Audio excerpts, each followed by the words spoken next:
A week ago at this time, 10 youth and 3 adults from St. Stephen's were in NRG Stadium and worship had begun. Our final worship service, our final mass gathering of the 2018 ELCA Youth Gathering. It was an amazing time down there, and we experienced a lot of different things. Some of them were little bumps in the road, but I must tell you that, as I suspected before we left, we have amazing youth. And they did not generally complain once, especially on the first day when we went from about 4:30 in the morning here in Cedar Rapids till about 1 a.m. The next morning in Houston, Texas. Things didn't go exactly as we had planned, but our big word was flexibility, and they were extremely flexible, and I appreciated that. We as adults are more than glad to share with you our experiences and details of the trip, and we will be around after the service to do that, but we want you to hear from the youth and hear how this trip challenged, changed, and helped them grow in their faith journey. So, the first to share this morning will be Carly Schneider. Hello. Okay, so I saw God in many ways on this trip, but I think the most impactful to me was when we first got there. We went into the big gathering at the NRG Stadium, and they're like, okay, there's gonna be over 30,000 youth there, and we're like, okay, 30,000, that sounds pretty big, and you're like, okay, it'll be fine, we'll get there. But then I go in, and we weren't really expecting personally I was not expecting what 30,000 people would be. So I get there, and we look around, and there's 30,000 youth there, and we're like, that's so many. The whole stadium was filled up. You could see everyone's enthusiasm, and everyone was so excited, and I really saw God there. And when they did worship, and when everyone sang, we all sang in unison, Amazing Grace and Hallelujah. And if you know, those songs are very impactful songs, and I don't know, I love those songs. But when we all sang together, it was we're all 30,000 voices, we were together as a whole. And I don't know, I saw God a lot there when we sang. But also I saw through communication and meeting new people and learning about them that I probably won't see a lot of them again. Hopefully I will, but I don't know. But seeing God through them, seeing them far away in the stadium or meeting them up close when we were waiting in line, they just walk up to us and talk to us. They give us these bracelets to meet new people, so we'd have to learn their name and something fun about them. And so, I don't know, I kind of made it into a contest, because I don't know, I like meeting new people. But there's a man when we were waiting on the train, or we were on the train on the way to the NRG Stadium, and I mean, I didn't really expect anything of it, but he was asking me what all my bracelets were, because I had all these yellow bracelets, and I was like, oh, would you like one? We're here for the ELCA youth gathering. And he was talking to me about his faith, and he's like, God has changed my life. And he was a man I probably will never see again. And it was just cool to hear he was telling me about his life, and God changed his life. And he gave me a book, actually. He had it in a plastic sack, and he's like, read this book, it will change your life. And it's called 2 Chairs, about how you sit in one chair and God sits in the other. And I don't know, that was really impactful to me. He gave something of his that changed his life, and he gave it to me. But I saw God work through that. I saw God work through our group and everyone else around us. And I don't know, just making the most out of every situation. Of course, we had to wait in line a lot, But, being around so many other people, everyone waited together, and there's a lot of patience that we had to have. But I don't know, I saw God through everyone and everything that we experienced there. We had to make, after we did our service day, we made like these bracelets, and they were supposed to be like prayer beads. So every bead is like a little prayer that you put on it. And I don't know, there's like a huge group of people doing it, and everyone was praying for different things. So I saw God working through that as well.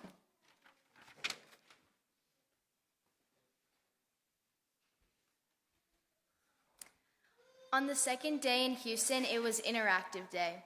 This day involved a variety of games, learning experiences, and meeting new people from all over the U.S. My favorite activity was the wheelchair course. We went through rocks, ramps, and uneven surfaces while in a wheelchair. It's a lot more difficult than it looks. It made me realize how hard it is for a handicapped person to get from one place to another because not all surfaces are flat. It shows how we take simple things for granted, like walking. My other favorite thing about Houston is the music. Every night when all 30,000 of us gathered at NRG Stadium, there was a different band and lots of music. Knowing that all 30,000 of us Lutherans were there for the same reason and singing all together made us all feel united. That was a really cool experience for me, and I'm really glad I went to Houston.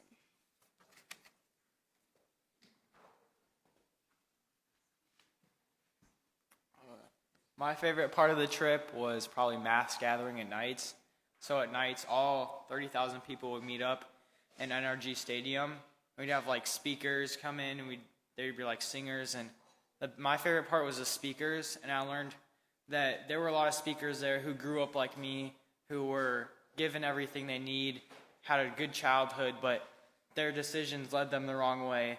And that just made me think that everything I do is going to affect my life. My parents have done everything possible to make me have a good life, but it's all going to come down to my decisions for the future, and that just impacted me, and I think that was good to see. Another good part of the gathering was just all the people there. I saw lots of people I could relate to, because sometimes like my friends are like, "Oh, Jake, you're always at church," or "You have church so much, why do you go to church 2 times a week?" I'm like, "It's not that much," but they're like I had to cancel plans sometimes, and it's just good to see all those people there, all the people that can relate to that, but we're all like together, and we all had fun and enjoyed it there.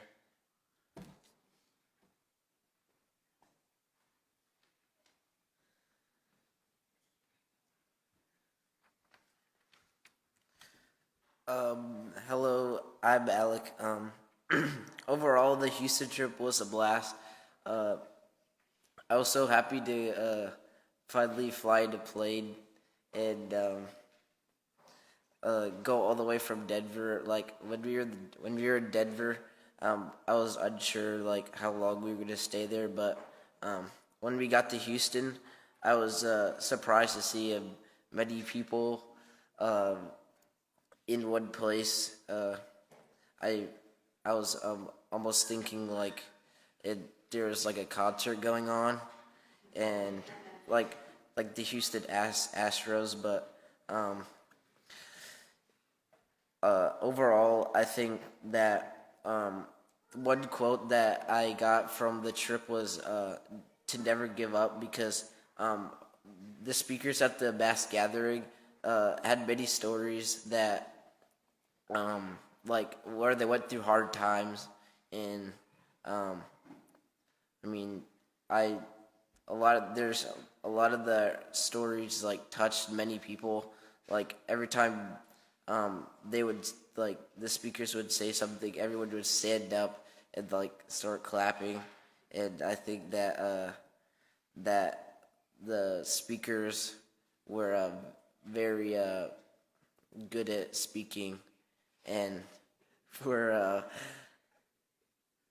and also a lot of the singers were I was unsure, like I didn't really like know the singers that well, but like I thought they were like so good at singing that like I found out later when people told me that they were like famous and stuff. I was like super happy to know that like I saw them live, like a concert, and yeah. So overall, I think this trip showed how to never give up, because we went through a couple hard times. Like on the first day, we were unsure like what to do, if we were gonna even make it on the red line because everyone just crowded. But like I thought that Houston like changed my my point of view of like how to like stay positive and meet new people.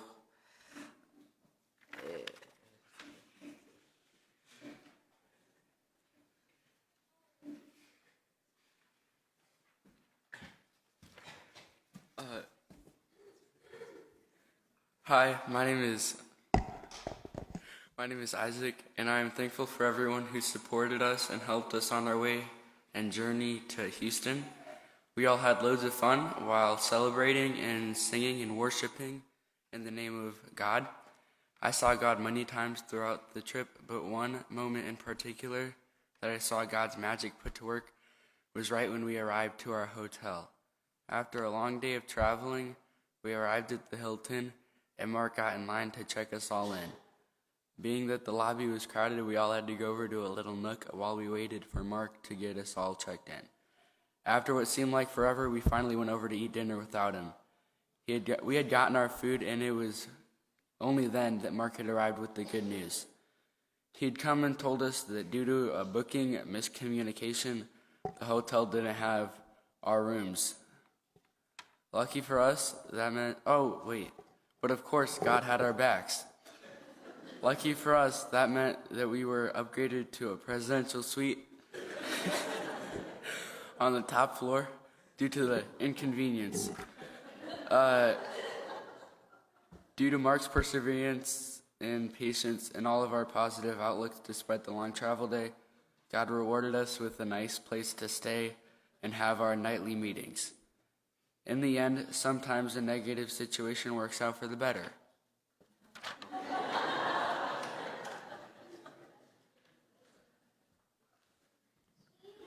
Okay, so 3 years ago when the youth gathering was in Detroit, I went there, so Houston was not my first faith rodeo. And since then I've matured a little bit as I'm 3 years older. But anyways, on the learning day, the first full day we were there, I enjoyed learning about things the ELCA is doing around the world to make it a better place. And one of those interactive booths was a journey through the tough life of a farmer in a third world country, where you choose a crop and then you go through a season with problems that sprang up at any given time, making it harder to support you and your family. And I learned there that the ELCA is supporting an organization that works with the farmers and listens to their concerns, and what they think will work then helps them do that. And they were adamant that they didn't force crops or techniques on them and just assisted them with money, suggestions, or other help. On the next day, in the morning, we went to a graffiti park in a sort of a dying part of Houston. It was a Chinatown, but a lot of people moved out of there. But the graffiti park was very cool, and it showed that people wanted to keep the city alive. And also the main building that was graffitied was the headquarters for World Vision, which is an organization that helped with the hurricane recovery. And some of the graffitis said things like, "We love World Vision," so you could tell the organization was making an impact on the community. On the next day, we did service, and unlike in Houston, or in Detroit, when we had the problem and weren't actually able to do any service work, we got to sort books for kids who weren't able to afford books. And I thought it was really cool that the guy that organized it there, he wanted to make a difference in the lives of these less fortunate kids. I was also glad to see that the kids were really grateful by the letters they wrote, because they hung some of the letters that the kids wrote on the walls, and they said things like, "Thanks for the books, I really enjoyed them." And it was fun to see so many books that I enjoyed as a kid go by the sorting table, knowing another kid would hopefully choose that book to take home and have the same experience I did.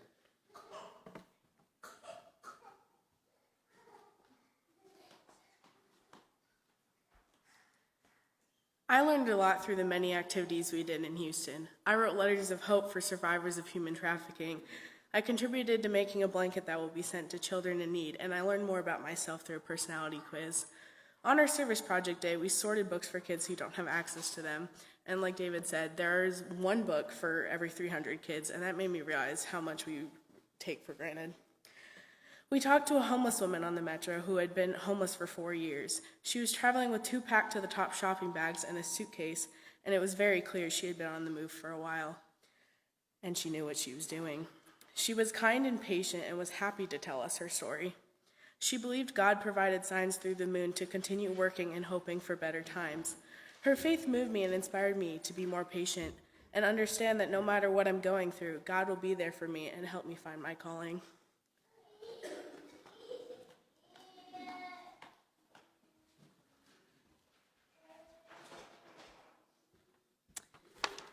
I would like to stress how grateful I am that this congregation not only supported the youth going to the gathering, but also the 3 adult leaders. Excuse me. I myself have not attended an event like this ever, and so it was jaw-dropping, awe-inspiring. It was a wonderful trip, and I'm thankful to everyone who chipped in so that this trip was possible for all of us. As Mark spoke about in the children's sermon, as you can see on our shirts that we're all wearing, it says, "This changes everything." And I just wanted to stress how those 3 things that this means are love, hope, and grace, and how I myself saw that evidenced as we were there.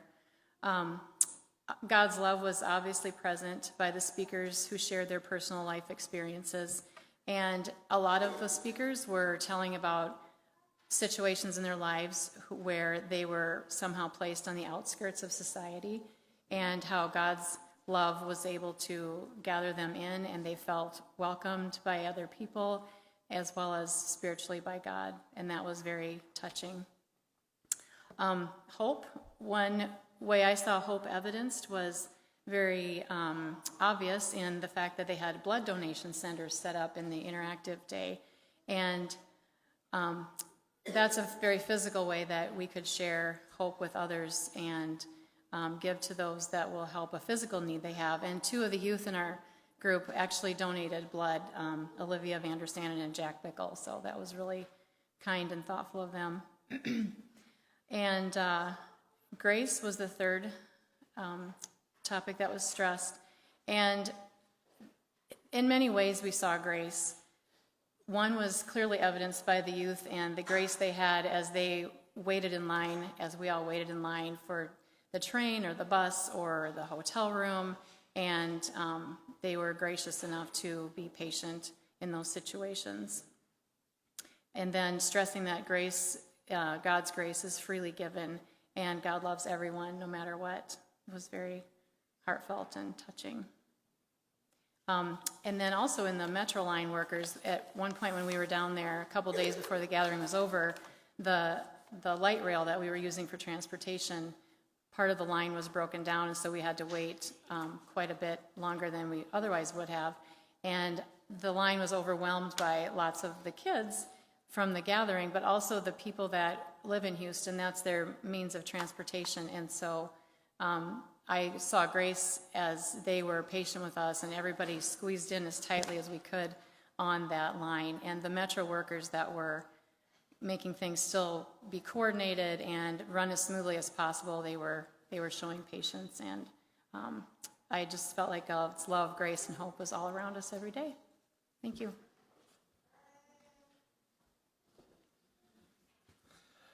So you've heard just a snippet of their experiences, and the youth will stay a little while afterwards. And if you have other questions, feel free to ask them that. I hope you really get a chance to talk to them, because there were a lot of experiences.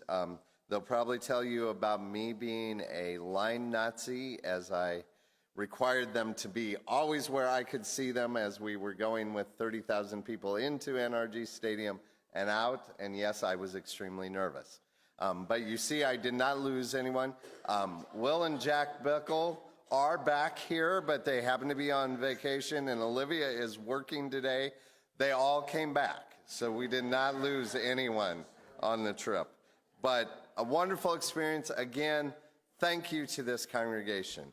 Your support, your prayers are the only reason we were able to do this. And it definitely has changed them and all of it, and the 3 adults. So feel free to speak to us afterwards if you have questions about the gathering.